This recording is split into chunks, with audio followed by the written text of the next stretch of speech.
Hey guys, hey. Welcome back to another episode of the Chocolate Docs. We're so glad that you decided to tune in. It's the day after Christmas, so you know you all good with your gifts and stuff. Babe got you stuff, your mom and daddy got you some stuff. You know, you chilling, sleeping. You know, we're studying, right? We're out of the country. True. So thank you, like I said, for tuning in. We hope you're doing well. Yes. You know, I have to ask, how you feeling? How you doing? Have you looked in the mirror and told yourself that you're beautiful? Yes. If not, stop this video. Go ahead and do that. Come on back, and then we can get started. So this video, we are going to give you guys a recap of our first semester as second year medical students. Shout out to you. I'm so sorry I forgot your name for recommending. Oh yeah, we'll put her name in the description box. Yeah, she was like, do an update. We're like, oh, we should do that. That's a good idea. Good idea. To wrap up 2018, you know what I'm saying? Yeah. What this year we did, I mean this semester we had GI. We had our 10-week-long neuro block. Yes, neuro so and it was psych. half neuro, half psych, even though it was kind of, you know, a little sprinkle of both. Section. Yeah. That's okay. And then now we're in our endocrine block. So we have like what, two more modules left. We have repro left, and then MSK, derm, and geriatric is all like into one because they're both like pretty short. So that's all one, and then after that we'll be in dedicated. Yeah.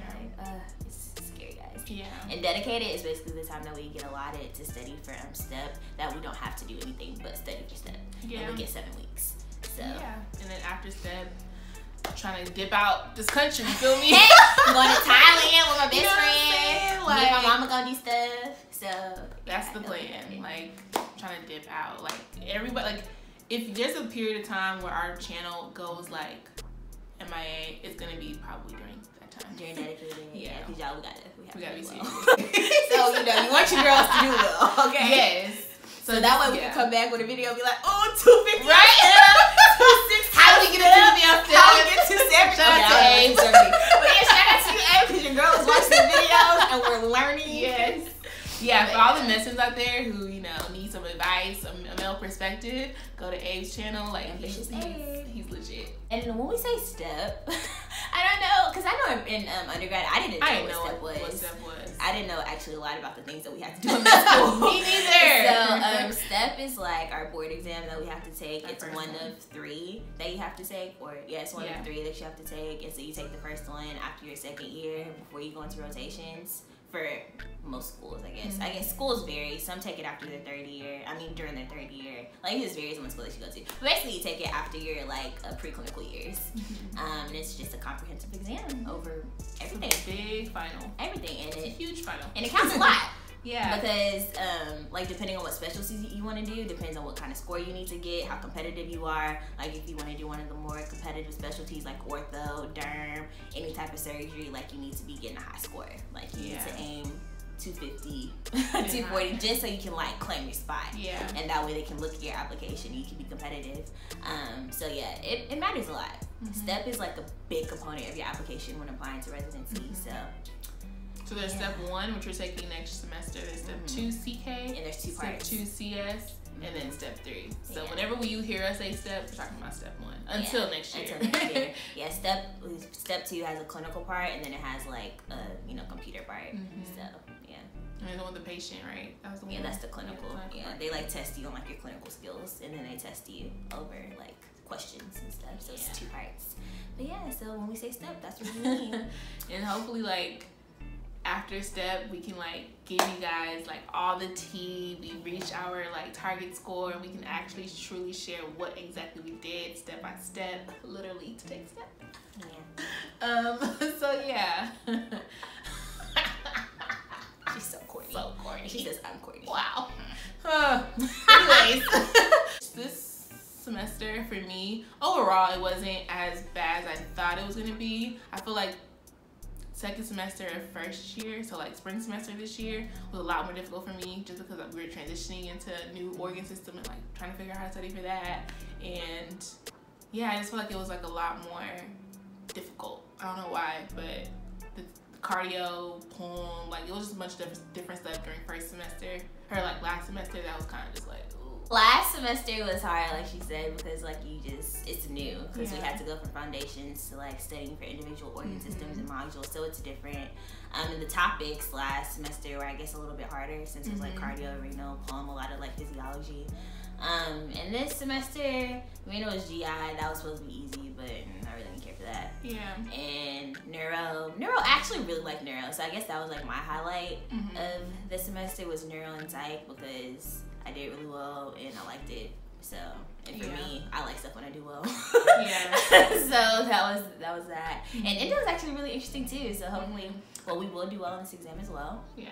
And so I know, it's just, I feel like for this semester, I've had a lot more fun. So even if like I'm not doing as well as I want to, like personally, I'm good and like I'm having that balance. I think I found that balance that works for me. Like I'm going out with my friends, hanging out, going to brunch, you know, spending time with family, but still like doing what I need to do well in school. But this semester hasn't been bad. It flew by. Yeah. Like wow, like guys, it's almost the end of the year. Like it's crazy. I feel like I just started. It's insane. Like y'all, next year this time we'll be in the hospitals. We'll be like halfway through with our rotations. We guys, the content of our channel will be different. Because we're gonna be able to give you guys like hospital stuff. Yeah. Like, you know, like that's crazy. That's insane. Like this journey goes by so fast. I feel like once you like graduate from college and like, you know, you go through the interview process, like once you get to med school, it goes by so quickly. And I remember Brandon said this. He's like, yeah, it's gonna go by real fast. I was like, you know what? I'm still struggling with first year, so I don't believe you. But he was right. Like in a blink of an eye, we're gonna be on interviews. Because the days go by so fast. Like you're always studying, so it's like the hours just like fly by. Or you have like required stuff to do. So like half your day is gone and then you have to study for the rest of it, or you sleep, or you know, whatever you have to do to prepare yourself. But oh, I did we did research a little bit of starting our research projects this year. We haven't really talked about like what else we've done. So I don't know if I can talk about the topic, but basically like, you know, it's kind of like the standard to do research while you're in medical school for residency purposes and stuff like that. And most of the time, like interesting. Like most topics people are interested in it too. Yeah. So you know, this semester we kind of like started working on that, which was pretty cool. But so I did like a research project over the summer. I started one of my own, but y'all, it's really hard. When you start one from very scratch on your own, like it's a little harder. So like I'm still kind of like continuing that. I'm trying to see how I can like continue it with like, you know, different faculty and under like a project, like a program. So I'm still working on that, but I'm also doing another cool research project that I just started, and it's an OB, and it's dealing with like the high maternal mortality rate. So I'm so excited about that. If you haven't watched our other videos, your girl is interested in like OB and like psych. So you know, and I can tie them both together with this research. I'm so excited. And also with the data that we have, like I can do a lot of things with it and find like have a lot of different projects, like she was saying. I can have a lot of different projects with it, and then hopefully next year I can like go to the OB-GYN conferences and present it and stuff. So yeah, I'm excited about that. But yeah, and everybody in our class is like grinding, doing research, trying to be on this person's research project, and like if that interests you, then sure, but you don't have to do that many. Like obviously, depending on what your specialty is, though. So certain specialties, you actually like you need to have a lot of research, like for like ortho and like the more competitive ones. I feel like it's one of those things where it's like everybody has it, so if you don't have it, it kind of makes you look like, okay, what were you doing? Yeah, like why? Yeah, it's kind of like the standard here. And it's not hard, and you can do like case write-ups and things like that, so you don't actually have to do like a full-out project. Like there's little things that count as research, or you can like just present something. If somebody else, like you're like, if you're really cool with the doctor, they're doing some research, and like, oh, you can like present my other poster. Yeah, and, like that counts too. So if you write an abstract, you can be second author, third author. You can just ask there's for first ways. author. You have to be able to finesse and network and know the right people and like know the people who have a bunch of publications who don't even really mind putting you as a higher author number. And if you don't know what author means, it's basically like who authored, like who wrote most of the paper and who worked on it most, and so it looks good if your name is first on the paper or the second, like the top two. You know what I'm saying? That looks real good, but if your name is on it at all, that's still good. It's really great, like because you can place it in your resume and stuff like that. So especially like there's a difference between publications and presentations, and having a lot of publications looks great for people who are like who really need that in their application. So yeah, that's our little research tidbit. We haven't even talked about that, so I wanted to add that in there. And then we have this, of course. This is our baby that we do in our free time. Yeah. What else do we do? We did preceptorship, which is basically like shadowing, but we got to actually go into the room and like act as a resident. Well, I was treated like a resident for the most part every time I was in there, because I didn't have a partner with me, so I was on my own. And so I did history and physicals, and I presented to my physician. That was pretty cool, like to not have to study for that, like few hours to just practice what I've been learning. That was cool. Yeah, I had a preceptorship too. I had an ortho surgeon, and he was real dope. I learned a lot. I had a partner, but he would like assign us different rooms because we saw like 30 patients. Like his clinic was really busy, so we saw a lot of patients, and we each got to see patients on our own. But it was really cool. Like it was good to like just be in the room talking to a patient, like, and actually kind of like what's going on, and like be able to give them like some kind of advice, and then like practice those presentation skills to your attending. That was cool. Just gives us a little taste of third year. So for our gym, instead of a gym, we're just going to talk about the things that we're going to leave in 2018.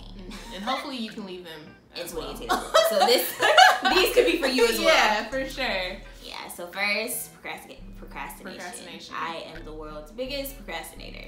I work well under pressure. I do not. I work well when the finish line is very near. Like y'all, this week is the last week before my exam, and I will be putting in work. I will be putting in work. But I actually put in a lot of work like earlier, so I'm proud of myself. The thing is, I'll procrastinate and I still don't do well under pressure, which is the worst combination. But you know, a little bit each day is what I convince myself. That's what you should do. I convince myself, yeah, you did something today. You did some flashcards today. But yeah, that's what you should do. So procrastination. They're leaving that. Leave it behind. Throw that away. For me, unhealthy lifestyle. We're gonna leave that behind. Cause girl, I was eating fast food a lot, and you know, it kind of went, you know, to my midsection and some other parts. Girl. So just because I have a waist, so I'm gonna need y'all to understand that. Okay. So your girl is gonna be more healthy, because I'm always like, yeah. And the thing is, when I do cook, I cook healthy. Yeah, like same. when I'm like, you know, actually very serious and like meal prep and stuff, and like really like conscious about like, you know, meditating, doing yoga, going to work out, like I do it, but I just have to be consistent. So yeah, this unhealthy lifestyle changes. Okay. I'm leaving it in 2018. I might still have a Whataburger here and there. I mean, you know, moderation is key. You know, if you ain't from Texas, Whataburger is the greatest fast food chain in the world. Better than In-N-Out. Patty melts on deck. Single patty melts. You know what I'm saying? Get you a large fry. Get you a little large Sprite or Coke. Or a milkshake. Whatever your heart desires. You know what I'm saying? That whole meal is probably like $7. That's me right there. I'm gonna turn into a large fry one day, because I crave fries. I love fries. Kind of sick, actually. And it can't just be anybody's fries, okay? But yeah, so healthy lifestyle changes. Hopefully you guys can like, you know, hop on that train for real.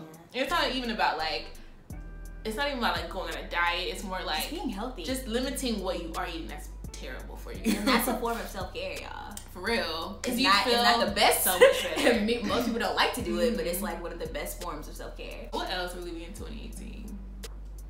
So procrastination, poor lifestyle choices, toxic relationships, any of these friendships that you guys have that is just not, you know, contributing to your overall happiness, let it go. And it doesn't even have to be like really toxic, but if it's not benefiting you in any way, let it go. Let it go. Like, and you know those relationships are just like, every time you talk to them and you leave the conversation or you leave that room and you're just not feeling that much better about yourself, about your life, like, let it go. Or limit. Or it's not adding any value to you. Like, it's not making you a better person. Because the relationship that you have, you want them to make you a better person. You want to surround yourself with people who are going to make you want to do better, aim higher, you know, who are going to make you happy and who are going to encourage you, support you. Uplift you. So if you look around and see your relationships aren't like that, some things should probably change. Yeah, and that goes for family relationships, friends, like everything. When we say relationship, it don't mean your boyfriend, your girlfriend. Everybody around you, make sure that they are on the same wavelength. You know what I'm saying? Like, who has time for negativity? And that should have been in 2018 too. But you know, since 2019 it starts anew, everyone feels like they can start anew. Yeah, so how about sure? I don't. Why not? I personally don't. I try to start just whenever. Start now. Start now, y'all. So just leave those relationships in the past. So hopefully you guys enjoyed this video. Hopefully y'all enjoyed this video and like y'all got something out of it.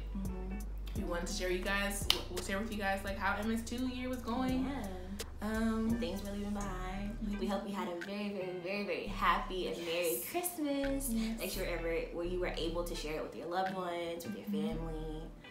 So yeah, make sure you're enjoying this time off from school. Like you can actually like de-stress, relax, take care of yourself. Make sure to follow us on social media. Yeah.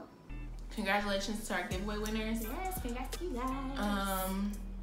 More things coming in 2019. We have a lot of new things coming, new things dropping, you know what I'm saying? Like 2019 is just gonna bring so many things, you know? Make sure you share this video with a friend or two, share our channel. The way that you found us, make sure you share it with other people. Like somebody shared us with you. You found us on the Explore page somewhere. So just share our stories, Snapchat, yeah. Record yourself watching us, you know, do us a little shout out, you know. Something small. Just a little something. Bless somebody real quick. So yeah, we will see you guys in 2019. Yes, bye.